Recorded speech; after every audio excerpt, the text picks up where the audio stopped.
আসসালামু আলাইকুম। আমার নাম আদিয়ান, আমি ক্লাস 2-তে পড়ি।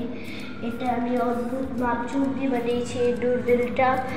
এটাতে লাগছে হলো গিয়ে ব্যাটারি, বাজার, তারপর হলো গিয়ে অদ্ভুত মাপঝুপের স্টিকারগুলো, অন্য স্টিকার, আর হলো গিয়ে তার, অনেকগুলো তার। এগুলো দিয়ে আমি এটা সুন্দর করে বানিয়েছি। এটা আমি অনেক সুন্দর করে বানিয়েছি। এটা আমার ফ্যামিলির সব সদস্যরা এটা ব্যবহার করে এবং ইউজ করে। এটা এভাবে করে চালাইতে হয়, এই যেভাবে, বুঝলেন?